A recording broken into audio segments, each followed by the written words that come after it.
j'ai remarqué un truc. Enfin, c'est pas moi qui ai remarqué. Sur Facebook, on dit pas ce qu'on veut. Tu peux pas dire des insultes, tu peux pas t'exprimer comme tu veux. Hein. Mais tu veux dire dans les posts ou dans les commentaires ou partout? Dans les posts, dans les commentaires, partout. Tu peux pas dire ce que tu veux. Alors, tu peux dire, c'est plutôt une bonne chose que tu puisses pas insulter les gens. Mais il y a des fois, t'oses même pas donner ton opinion parce que tu dis, attends, si Facebook, il estime que c'est insultant pour une communauté, il va me bannir. Il va me bannir 2 jours, 3 jours. Mais évidemment, 15 jours, si tu parles des homosexuels, de la politique, enfin, il y a des thèmes extrêmement précis. Ouais, il y a des thèmes extrêmement précis. Donc, moi, je pensais que c'était que les insultes qui étaient bannies. Non, alors c'est pas que les insultes. Et même moi, ça m'arrive souvent de dire con, débile, ou j'en ai plein de cul. Je suis jamais banni. Donc en fait, on est banni quand quand l'algorithme Facebook suppose que tu dis des choses qui vont pas bien. Et du coup, ça m'a fait penser à un truc beaucoup plus loin. En fait, donc là on parle vraiment plus de Facebook, mais quand tu parles avec des gens, quand tu parles avec des gens, tu écris avec des gens, t'écris avec des mots français. Oui.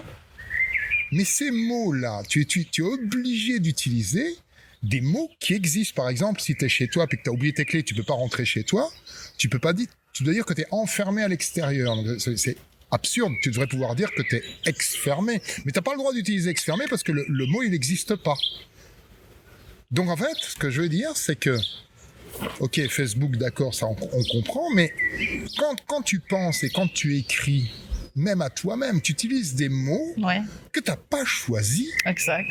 En fait, tu es né avec un vocabulaire et même quand tu penses dans ta tête, tu penses avec des mots qu'on t'a imposés, des concepts qu'on t'a imposés. Et même plus loin, la forme des lettres, tu les utilises toi-même. Par exemple, le I majuscule, il ressemble à s'y méprendre au L minuscule. Le 0, il ressemble à s'y méprendre au O. Ah, c'est un peu ridicule. Eh ben, même toi, quand tu t'écris des petits mots à toi que personne ne lit, tu vas utiliser ces trucs qui sont idiots. Bah oui, mais ça nous permet de communiquer, ça nous permet de... Si on avait chacun notre mode d'écriture ou de mots, on pourrait pas se parler. Enfin, je veux dire, c'est hyper confortable. C'est la société, c'est le système. C'est la société, c'est le système qui est comme ça. Donc il nous faut effectivement, comme tu dis, un langage commun.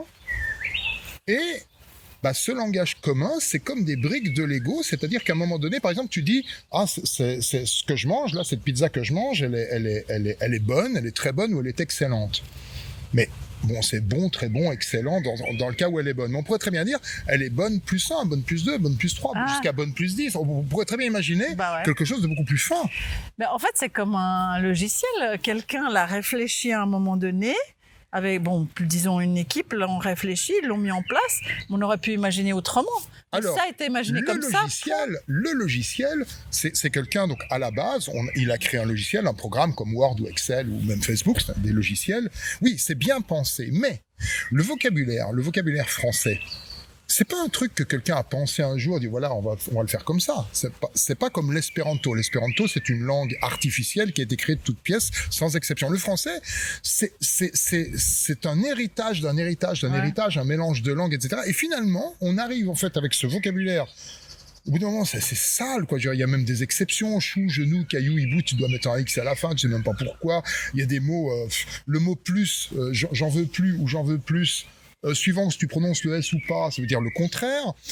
Et nous, on doit vivre comme là, on fait cette vidéo. Eh bien, on doit utiliser tous ces mots qui sont limités et qu'en plus, les gens vont percevoir différemment. Bah oui, mais si tu veux te faire comprendre, t'es un petit peu obligé. Puis je voulais rebondir sur un truc que tu dis.